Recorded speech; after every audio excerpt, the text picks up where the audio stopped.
Nabi tengah bagi dakwah kat batu, tak ada. Tidak, cuma rahmat sekalian alam.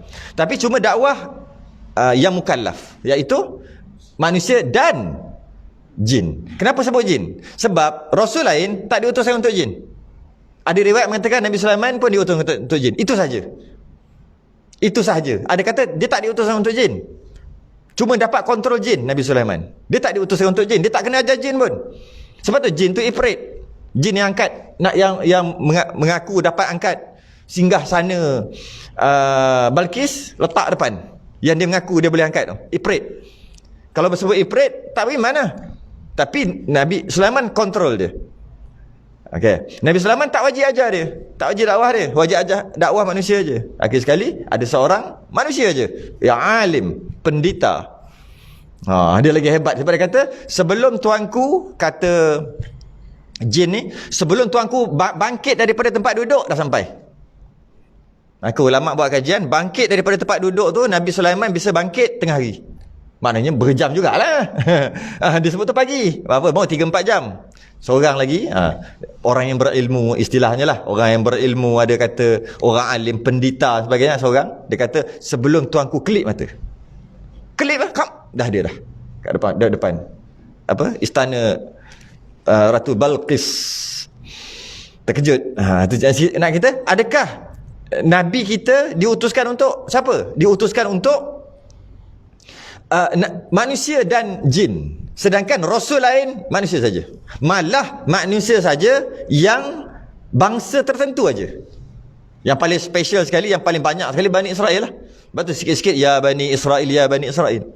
Dahlah Nabi tu diutuskan, Nabi yang lain-lain. Dan diutuskan untuk Bani dia je, untuk bangsa dia saja. Untuk anak cucu cicit Nabi Yaqub saja. Yang lain tak. Kita Bani apa? Tak ada Bani kita. Bani Melayu lah. Kita panggil Bani Melayu lah kan. Bani Tamim.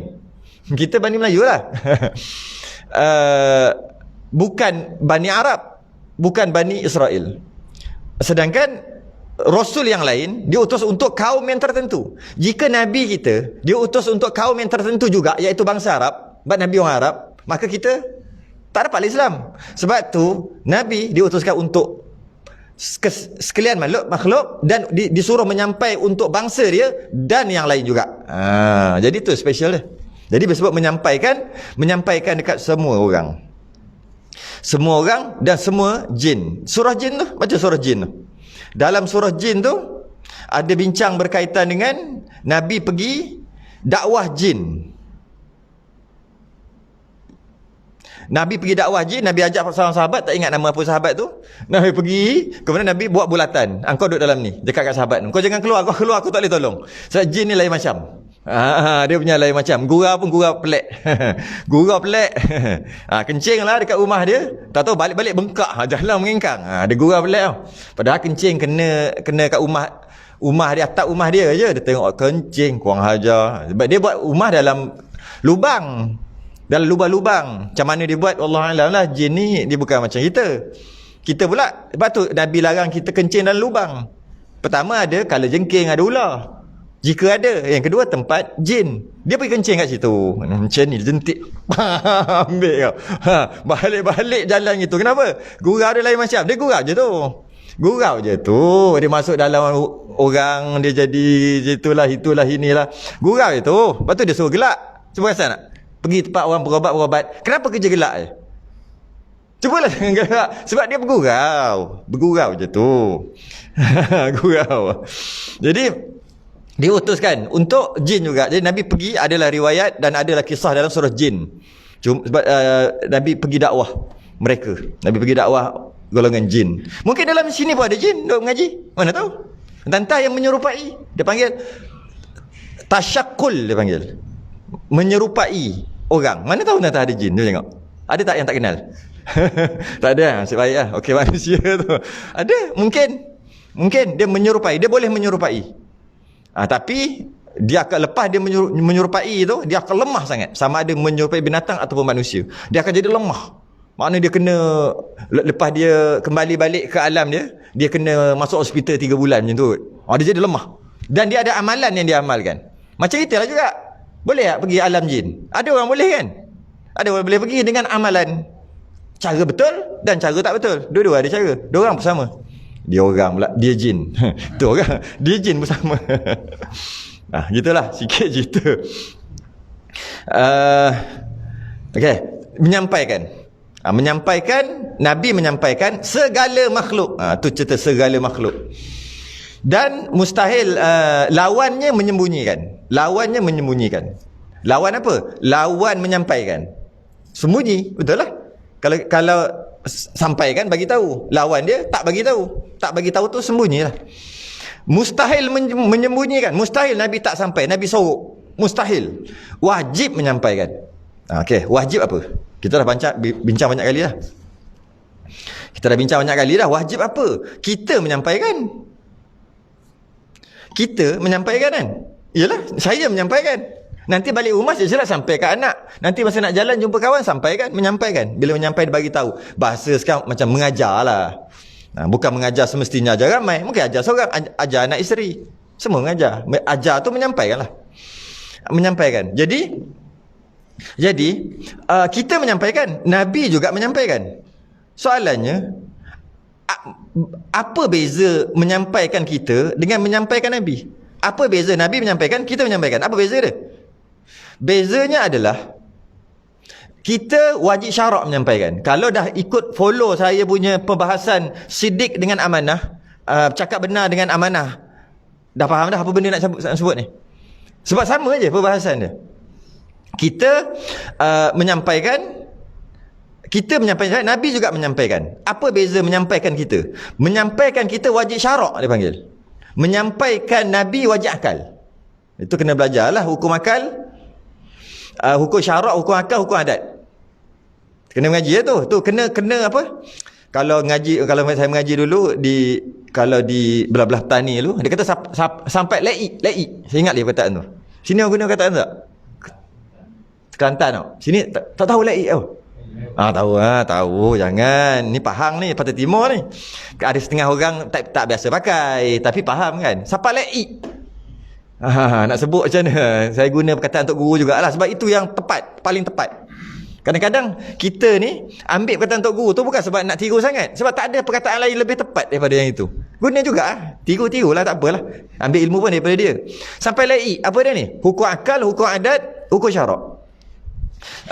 Kena betul-betul faham sungguh. Kena ulang sampai memang faham. Hukum syarak, hukum adat senang je. Hukum adat ambil api, letak kertas, terbakar. Tu hukum adat. Atau bahasa lainnya, adatnya kalau kertas kena api, terbakar. Boleh tak kena api tak terbakar? Boleh. Sebab tu namanya hukum adat. Adatnya sahaja jadi gitu. Tapi boleh je. Macam mana? Siapa yang tak terbakar? Nabi Ibrahim tak terbakar pun. Kena masuk dalam api, tak mengelupas, walaupun mengelupas apa? Macam kulit bawang pun tak. Maknanya api tu bukan garanti membakar lah. Adatnya membakar. Air tu adatnya membasah. Ada tak mandi tak basah? Ada orang mencinta. Maka tak kenyang mandi tak basah. Itu basah, rasa je tak basah. Tapi adatnya begitulah. Adatnya kena air basah. Itulah adat. Adatnya masuk dalam air, jalan atas air, tak boleh jalan, tenggelam. Tapi ada tak orang jalan atas air? Tu biasa dengar cerita. Baca bismillah jalan atas air. Kita baca bismillah jalan terus tenggelam. Gitu kita. Itu adat. Dia panggil, habis kita boleh kata wajib kalau jalan atas air tenggelam. Boleh lah. Wajib apa? Wajib adat. Okey. Terimalah adatnya gitu. Wajib gitu. Wajib syarak. Wajib syarak yang kita tahulah, buat dapat pahala, tak buat berdosa. Tu wajib syarak. Wajib akal, Nabi. Contohnya ni. Wajib menyampaikan. Wajib ni wajib akal. Bukan wajib syarak. Kita menyampaikan juga. Lepas ni kita sampaikan kat orang. Kita mengajar orang. Kita menyampaikan. Kenapa kita menyampaikan? Jika perkara itu wajib, maka sampai tu wajib jugalah. Macam contohnya ajar anak semayang. Semayang wajib. Jadi ajar anak semayang tu wajib. Anak kecil-kecil ni. Bapak wajib ajar anak semayang sebab semayang tu wajib. Bapak wajib tak ajar anak semayang duha? Sunat lah, sebab semayang duha tu sunat. Okey, kita ambil yang wajib. Semayang tu wajib, maka bapak wajib ajar anak. Wajib apa tu? Wajib kalau tak ajar berdosa. Dia panggil wajib syarak. Okey. Ketika mengajar, ayah ajar anak, namanya menyampaikan. Menyampaikanlah tu. Menyampaikan pada anak. Dia panggil wajib syarak. Kalau tak buat berdosa. Nabi ni wajib gitu ke?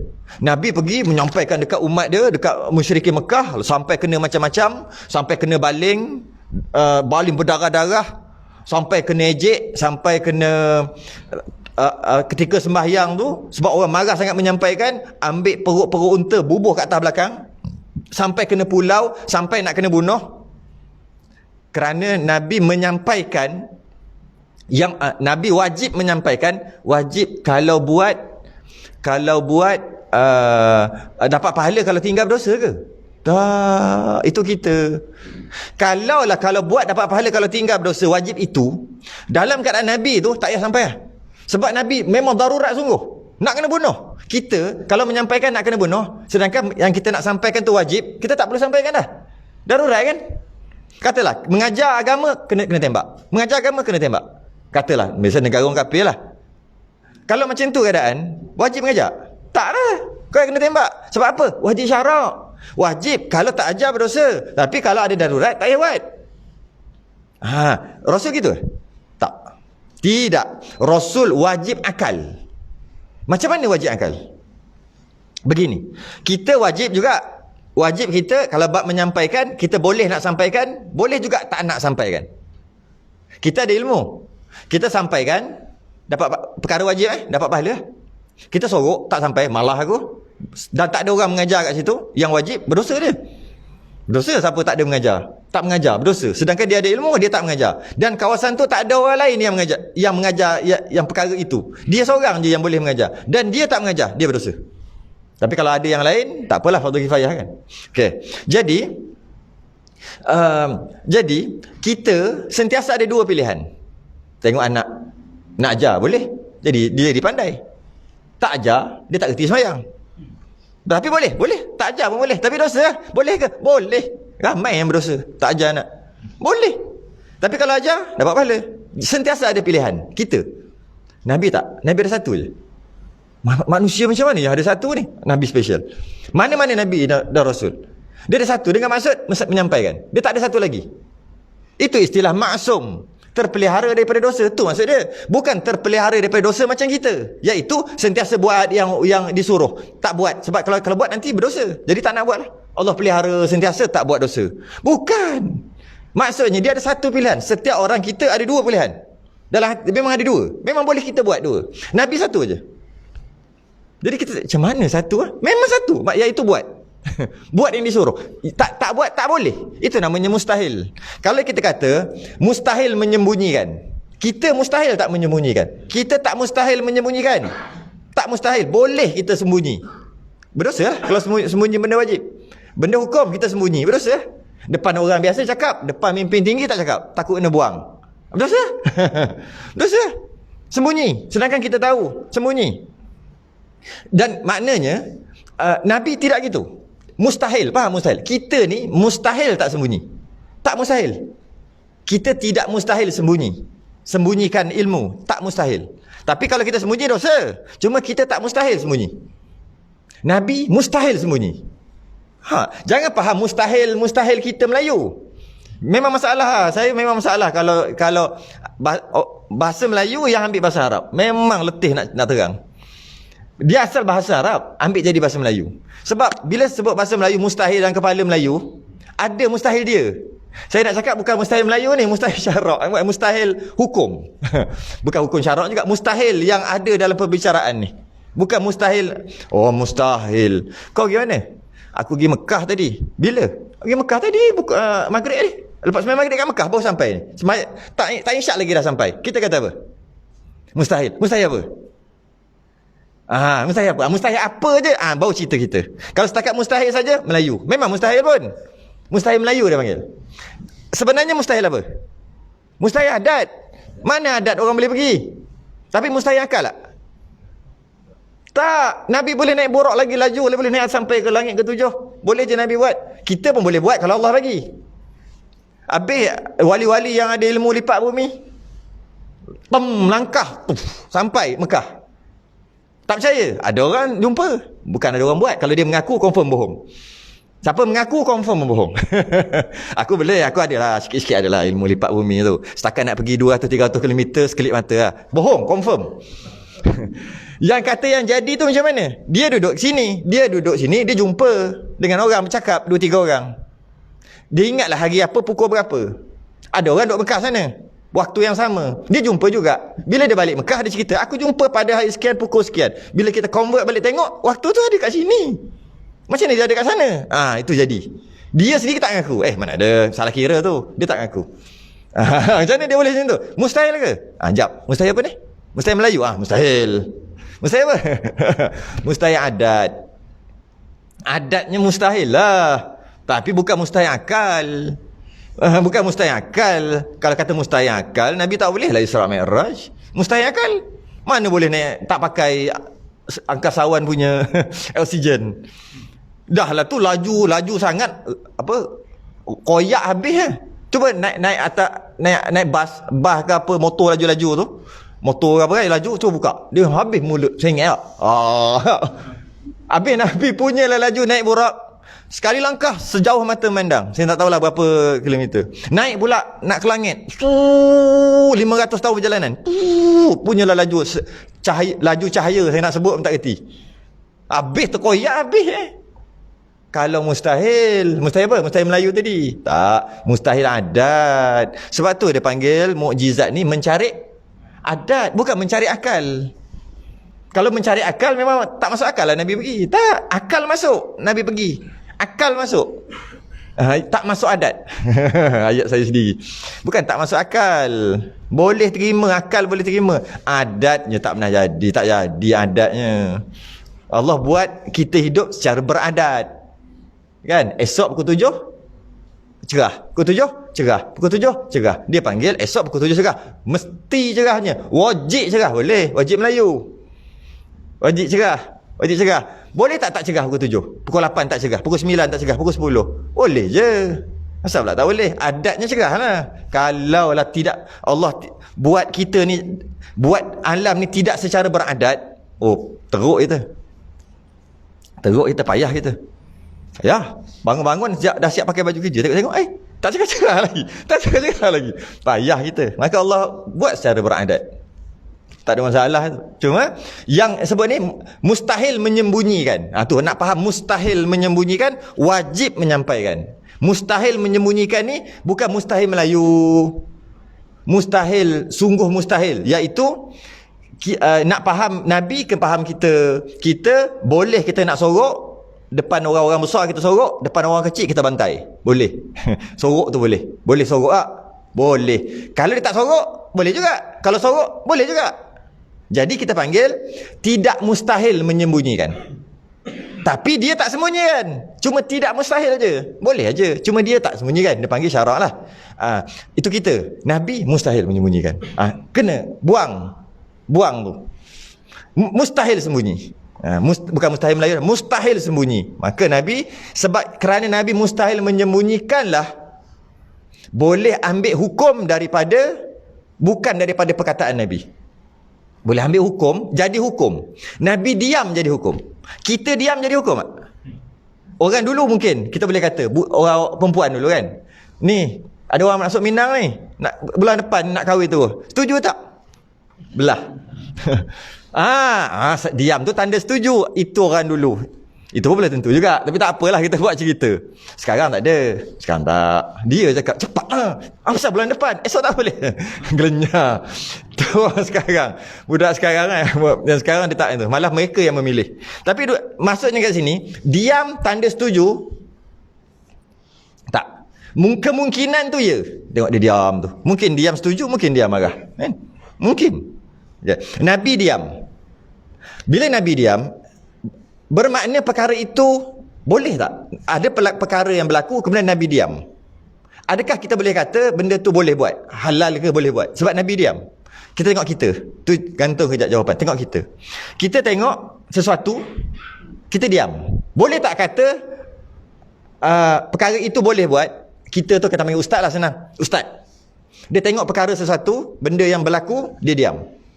Maka orang yang buat tu, dia akan kata, tengok ustaz diam, maknanya boleh buat lah. Boleh tak kata gitu? Tak boleh. Mungkin juga ustaz tu dia saja tak nak cakap. Kalau dia cakap, dia juga jadi serabut balik. Boleh jadi gitu. Boleh jadi benda tu memang boleh buat. Lepas tu dia diam. Dua-dua boleh. Betul kan? Kalau kita tengok ustaz pun diam. Ustaz pun joget atas pentas. Ustaz pun ada duduk. Kalau tak joget, melampau lah joget. Marah ustaz lah joget. Okay. Dia duduk kat bawah, tapi ada joget. Ustaz duduk kat bawah, dekat tempat kursi. Maknanya joget tu boleh tak? Sebab dia diam. Tak boleh.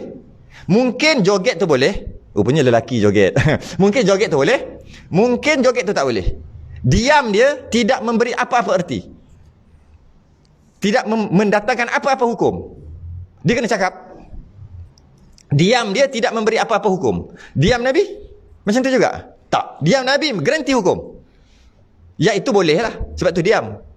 Sebab kenapa garanti boleh kalau Nabi diam? Sebab Nabi wajib sampai. Nampak dia kait tu. Sahabat makan biawak. Sahabat tu biawak. Dop tu biawak lah bahasa Melayu. Cuma jangan fikir kita biawak kita tu. Yang baru ni melintah. Lalu ni melintah biawak. Besar biawak.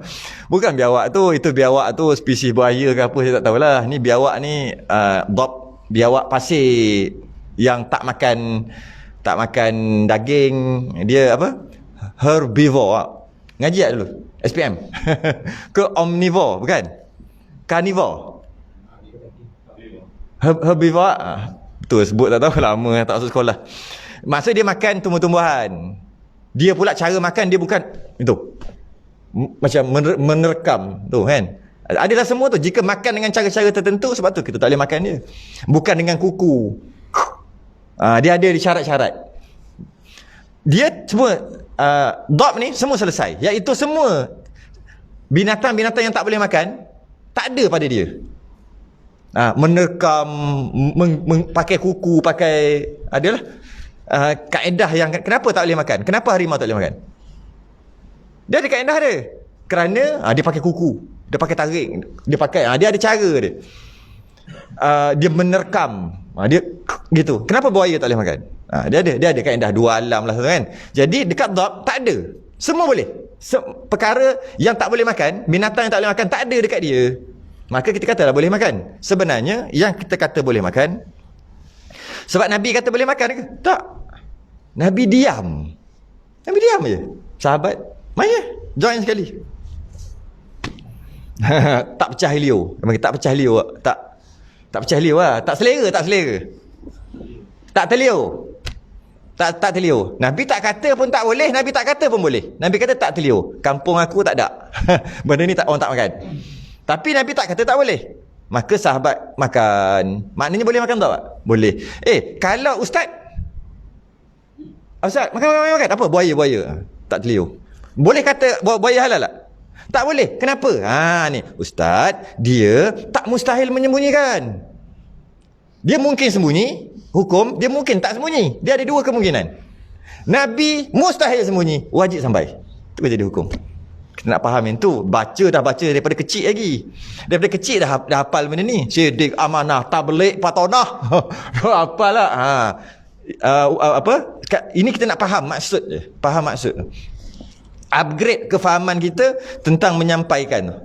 Upgrade kefahaman kita tentang apa yang dimaksudkan dengan menyampaikan. Barulah kita tak mudah-mudah je cakap Nabi gini kan begini. Gini tu nanti. Ada orang cakap mudah-mudah. Sebab dia tak faham menyampaikan tu apa. Apa maksud? Jadi sifat tabligh pada Rasul adalah wajib menyampaikan, mustahil sorok, mustahil sembunyi, maksudnya mustahil akal dan wajib akal, bukan syarak. Bukan mustahil syarak, bukan wajib syarak, bukan. Kalau wajib syarak buat dapat pahala, tinggal berdosa. Nabi bukan maksud itu. Jadi Nabi tak gentar lah apa-apa, dia akan sampaikan lah apa-apa. Dia akan sampaikan. Jadi sampaikan pula. Tabligh. Kita bincang tabligh je, satu perkataan je. Tabligh iaitu menyampaikan. Bila sebut menyampaikan, semua ke Nabi sampaikan? Bila sebut menyampaikan, asalnya daripada Nabi perantaraan di antara Allah dan kita. Nabi tu orang tengah.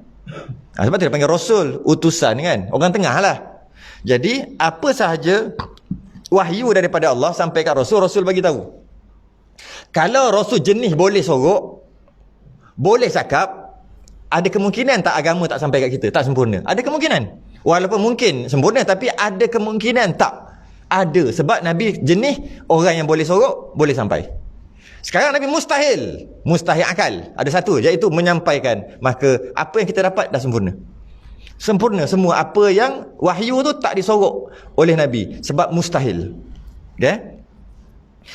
Cuma ulama' bahagi 3. Tabligh ni sampaikan apa?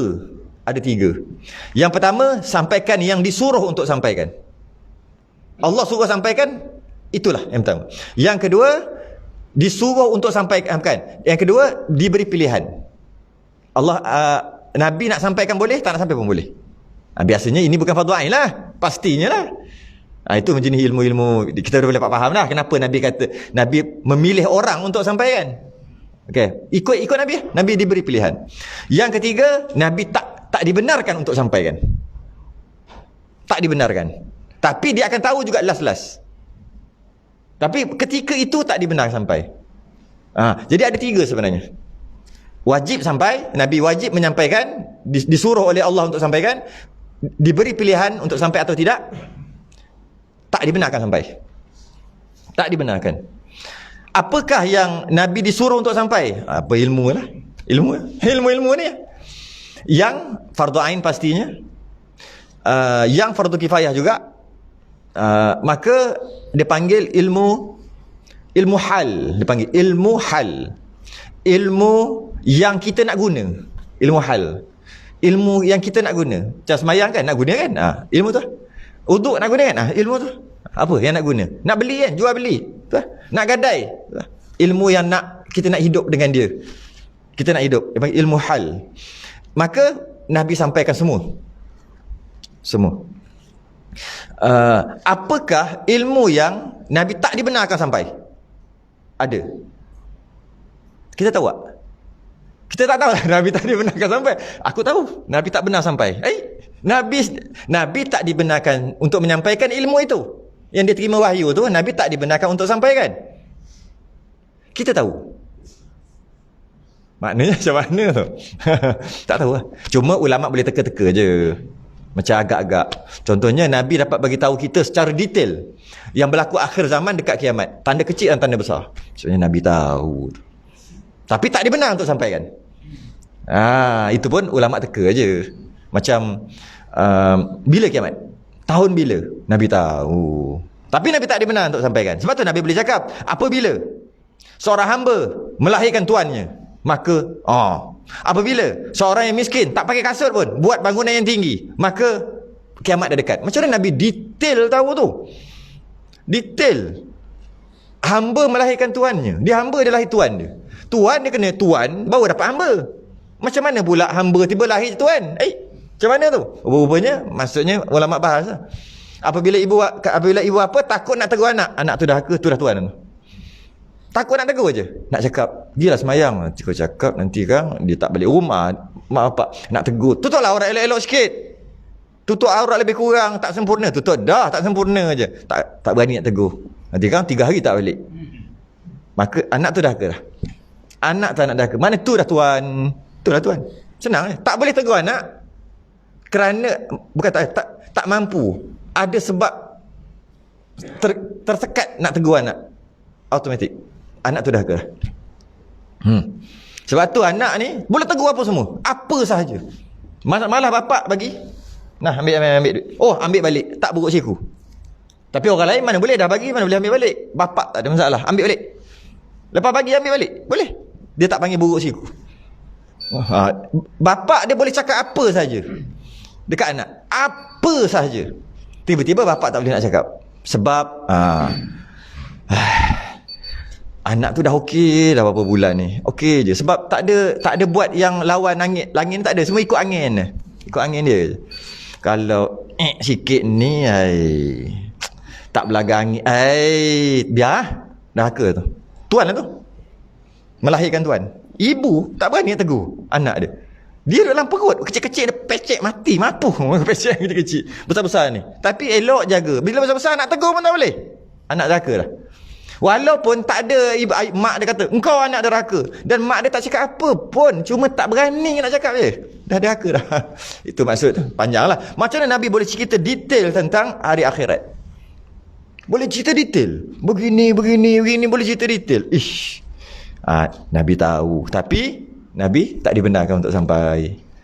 Cicak pun kata betul. Betul lah, cicak sini bagus. Dia sentiasa membenarkan.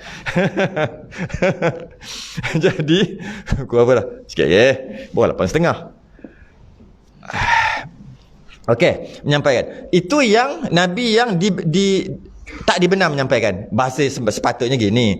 Apabila Nabi tak dibenar untuk menyampaikan, kita tak tahulah. Tadi tu teka aja. Agak-agak. Sebenarnya apa yang Nabi tak dibenar untuk sampaikan, Nabi tak sampaikan. Nabi bagi hin saja.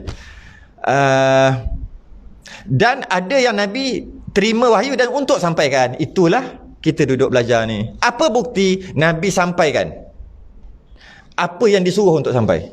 Buktinya kita belajar tak habis-habis. Itu bukti Nabi tabligh. Dia kata, apa bukti Nabi engkau ni tabligh menyampaikan? Entah dia tak menyampai. Tidur bangun, makan, tidur makan aja. Nabi menyampaikan. Apa bukti? Tak payah cerita panjang-panjang. Tak payah nak fikir, tak payah nak tengok riwayat dalam hadis, tak payah. Tengok je. Belajar agama, belajar. Habis tak? Tak habis-habis. mati hidup pun tak habis. Maknanya Nabi menyampaikan itu. Habis apa yang kita belajar tak habis-habis? Yang Nabi sampaikanlah, belajar agama lah maksudnya. Yang Nabi sampaikanlah agama semua daripada Nabi. Itulah bukti Nabi sampaikan. Ini mudah aja. Apa bukti Nabi sampaikan? Buktinya kita mengaji tak habis-habis.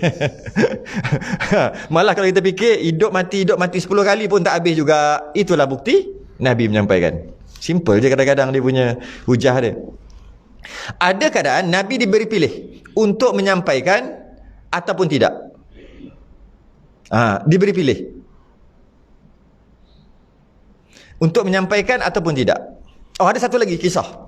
Nabi tak dibenarkan untuk sampai. Ada dalam kisah dalam surah Al-Ahzab. Dalam Quran sebut Nabi tak boleh sampai yang itu. Apa dia? Nabi ada anak angkat. Anak angkat Nabi nama Zaid. Anak angkat Nabi bin Harithah. Nabi pernah tukar bin Abdullah bin Muhammad. Zaid bin Muhammad. Turun ayat suruh tukar. Sebab anak angkat. Turun ayat suruh tukar. Sesungguhnya Muhammad itu bukanlah ayah daripada salah seorang daripada kalian.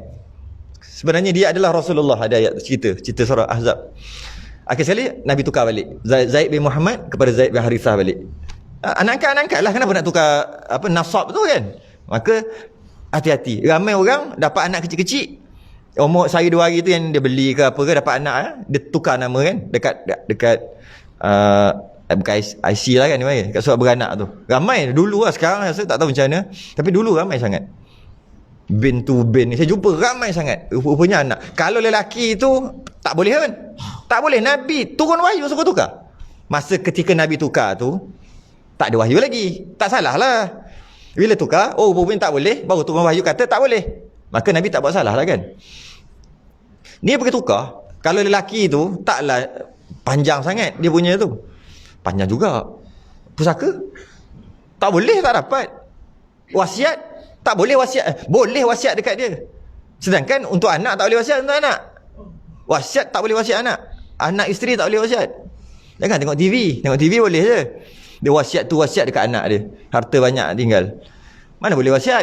Untuk anak, untuk isteri, untuk ayah, mak tak boleh wasiat. Wasiat harta tak boleh. Sebab dia dah terima faraid. Dia waris. Waris tak boleh wasiat untuk dia. Tapi anak angkat tadi boleh wasiat. Tapi sebab bin tak boleh wasiat lah. Lepas tu pula dia makan faraid, maka haram. Kalau wasiat tak sah lah, ikut dunianya. Sedangkan boleh wasiat. Hancur, jahanam. Sebab tu tak boleh. Itu kalau itu dari segi wasiat lah. Kalau perempuan batal wuduk. Kalau isteri dia tak susukan, isteri lelaki ni tak susukan, kalau susukan dia anak susu, okeylah sikit buat wuduk tu. Kalau tak susukan, tak ada anak, bila tak ada anak tak adalah susu. Lepas tu anak tu batal wuduk, aurat tak jaga lah. Sebab apa? Tengoklah binti siapa? Aku kan. Tu bahaya tu kan. Bahaya sangat-sangat. Sangat bahaya. Sampai ke kita dalam kubur tak kena seksa lagi. Sebab kesan yang kita buat tu dekat atas tu. Wih, bahaya, memang bahaya. Kisah dia, kena sebut kisah dia. Kisah dia, ketika ada anak angkatnya nama Zaid bin Harithah. Zaid Harithah ni kahwin, Nabi yang kahwinkan. Ada seorang perempuan, dia tawar diri, namanya Zainab binti Jahsy. Zainab binti Jahsy, dia tawar diri nak kahwin, nak Nabi nak tawar jadi isteri Nabi. Nabi pun Nabi segitu, siapa yang nak jadikan isteri? Akhirnya Nabi pilih. Bila Nabi pilih, kena ikut lah. Akhir sekali Zaid ni miskin, orang miskin. Zaid bin Harithah ni orang miskin. Zainab binti Jahsy ni orang kaya, macam bangsawan. Jadi macam tak berapa nak tu sangat lah. Tapi Nabi yang recommend kahwin. Lepas kahwin, Nabi dapat wahyu bahawasanya Zainab binti Jahsy tu akan jadi isteri dia nanti, Ummul Mukminin. Tapi sekarang bini orang mana boleh? Boleh cerita tak? Kau nak tahu tak bini kau nanti? Mana boleh? Nabi tak dibenarkan cakap. Walaupun Nabi tahu. Kita nak bincang apa ni? Bincang pasal Nabi menyampaikan, mesti wajib menyampaikan. Sabar, ada 3. Pertama disuruh sampai, yang kedua diberi pilih nak sampai atau tidak, yang ketiga tak dibenar untuk sampai. Ni cuma dapat tahu kemudian daripada tu turun wahyu yang lain. Akhir sekali dia akan mencerai. Zaid pun datang jumpa Nabi, mengadu. Isteri ni dia pakai branded. Contoh gitu lah. Memang orang ni memang tak boleh salahkan dia. Itu dia panggil sekufu tu. Kalau kahwin dengan anak raja, tak boleh kata dekat dia, engkau pakai yang kain batik biasa je, yang RM10 tu. Mana boleh? Sebab kau ambil dia, masak, tak boleh. Dia daripada kecil orang masak kan, chef. Jadi bila dah kahwin, tak boleh suruh dia masak. Tak boleh. Nafkah tu kena bercari chef. Itu bab lain lah, masuk bab munakahat. Bukan main kahwin je kena ikut dia, tak. Macam mana kau ambil dia? Macam mana kehidupan dia? Itulah kena sediakan untuk dia. Jadi kalau dia memang makan daripada kecil dengan chef, nak kahwin kena sediakan chef. Kecuali dia kata tak apalah bang, dia lain, dia tarik diri. Jadi bila macam tu selalu mengadu, Nabi tahu dah dia orang akan cerai. Nabi bagi nasihat, sabar. Tekan nak cakap, alah tak, cerailah, kan cakap gitu. Tak, Nabi tahu, tapi Nabi tak dibenar menyampaikan. Akhir sekali bercerai. Habis yang dah apa semua, Nabi ambil jadi isteri. Kenapa jadi gitu? Kerana waktu tu anak angkat macam anak betul. Maka macam mana nak bagi pusing? Tak boleh pusing. Kata anak angkat tetap anak angkat, bukan anak betul. Tetap orang tak nak ubah. Orang waktu itu anak angkat ni macam anak betul. Macam anak betul. Akhir sekali kahwin. Nabi ni ke kahwin dengan anak angkat dia. Pecahlah adat tu. Adat lah kita panggil. Pecah. Rupanya boleh kahwin. Lah Nabi cakap banyak kali. Kerana cakap tak mau dengar, kena buat. Nabi kahwin dengan anak angkatnya. Rupanya anak angkat ni bukan anak betul. Lah dah banyak kali cakap kan. Akhir sekali Nabi buat. Nak bagi tahu anak angkat tetap anak angkat. Sebab tu Nabi kahwin. Jadilah Ummul Mukminin. Lepas Nabi kahwin dengan dia, jika Nabi ceraikan dia, orang lain tak boleh kahwin dah. Ataupun jika Nabi wafat, orang pun tak boleh kahwin dah dengan dia. Lepas tu dia panggil Ummul Mukminin, emak orang-orang yang beriman. Bila dah menikah dengan Nabi, sama ada bercerai ataupun cerai hidup atau cerai mati, dia tak boleh kahwin dengan orang lain dah. Sebelum boleh, selepas tak boleh. Ummul Mukminin.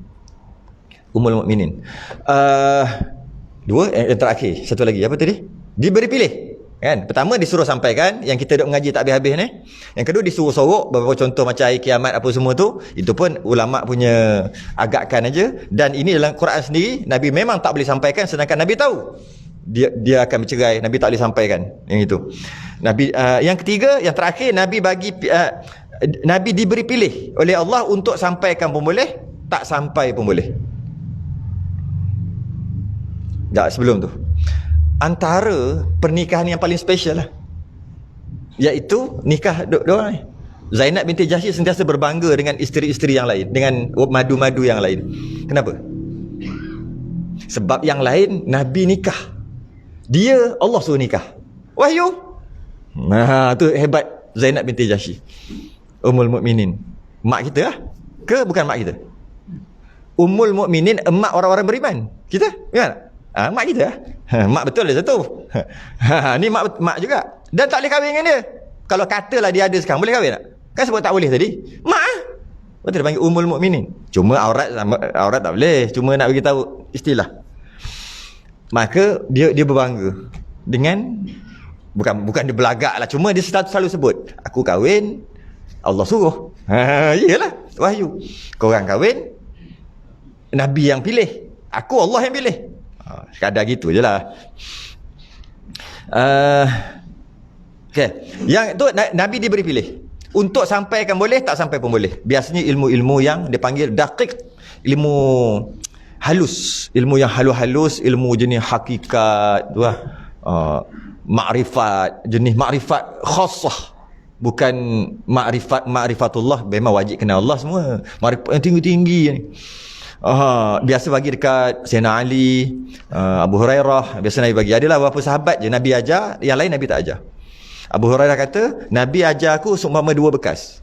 Ni satu seumpama. Kalau aku ajar bekas yang pertama ni tak habis-habis pun, dan aku ajar yang kedua, kau cakap aku sesat, maka aku tak boleh ajar yang kedua ni. Sebab hanya orang tertentu aja yang Nabi ajar. Benda ilmu-ilmu yang dia panggil daqiq, haluh-haluh, ilmu-ilmu yang tak semua orang boleh terima. Bukan, tak semua orang boleh cerna, tak semua orang boleh masuk. Ilmu fardu ain semua boleh masuk, semua boleh faham. Sebab tu dia fardu ain setiap orang. Ada ilmu yang kita tak boleh, teran juga, teran tak boleh. Apa benda kau cakap ni? Tak boleh, tak faham, tak boleh nak masuk. Dia bergantung kepada IQ lah. Tengoklah tahap akal dia tahap mana. Tahap mana. Jadi maka dengan sini kita dapat faham. Sebab Nabi adalah sebaik-baik guru.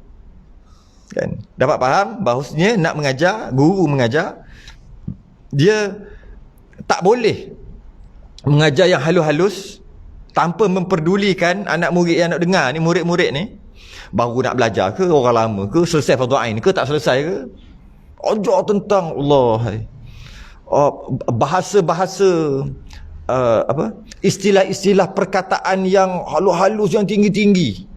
Tasawuf tahap tinggi-tinggi, bukan tasawuf yang wajib ni. Tasawuf wajib ni ikhlas, jangan riak, tu tasawuf wajib. Tasawuf yang tinggi-tinggi ni melihat Allah pada semua keadaan. Nak tengok rumput nampak Allah. Kan dia bahasa dia. Bila bahasa yang tinggi-tinggi, ajar yang tinggi-tinggi, itu guru yang bukan ahli. Walaupun dia ajar yang tinggi-tinggi, sebab dia kena pastikan murid-murid dia semua ikut step, ikut tangga ada tangga ikut. Bukan main ajar je ilmu yang halus-halus, masuk berak tak kerti.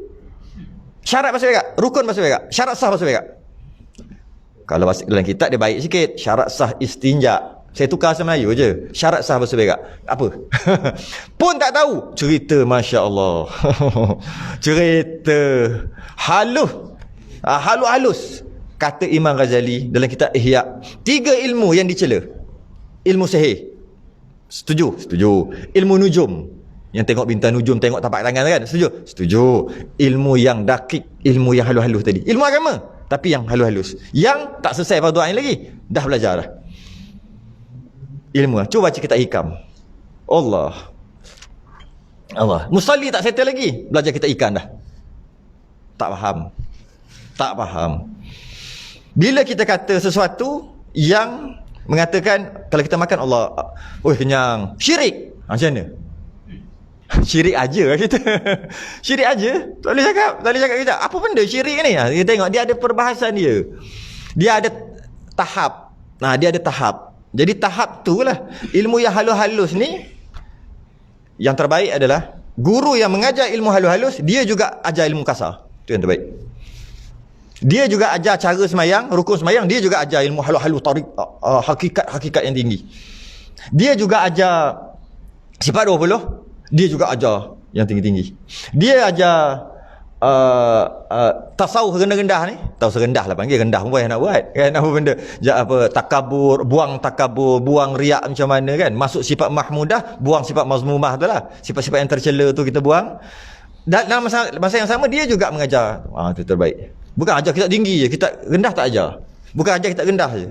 Kata kita rendah tak apalah, cuma nak bagi tahu itu yang terbaik lah. Guru yang terbaik, dialah ajar basuh berak, dia juga ajar tentang ketuhanan yang tinggi-tinggi. Kalau ada payah nak cari lah. Itu yang terbaik. Jadi kalau syariat pun tunggal langgang, nak belajar hakikat. Dalam kitab hikam tu sendiri dia ada sindir awal-awal lagi. Dia ada sindir orang yang baca kitab hikam. La tu'alliqud durra fi a'naqil khanazir. Itu adalah kata-kata Nabi Isa AS. La tu'alliqud durra. Jangan kamu kalungkan, letak dekat leher ya. Jangan kamu pakaikan fi a'naqil khanazir. Jangan kamu pakaikan apa dia panggil belian, boleh kata belian, kalung belian pada leher khanazir. Apa khanazir? Jamak daripada khinzir lah, babi. Jangan kamu jangan kamu pakaikan kalung rantai belian dekat babi. Apa maksud dia? Mana tahu, dia mana reti nilai. Satu lagi dia ada leher. Babi mana leher. Sikit je kita mengajar ini. Bermula dalil menyampaikan itu. Kat situ. Bermula dalil menyampaikan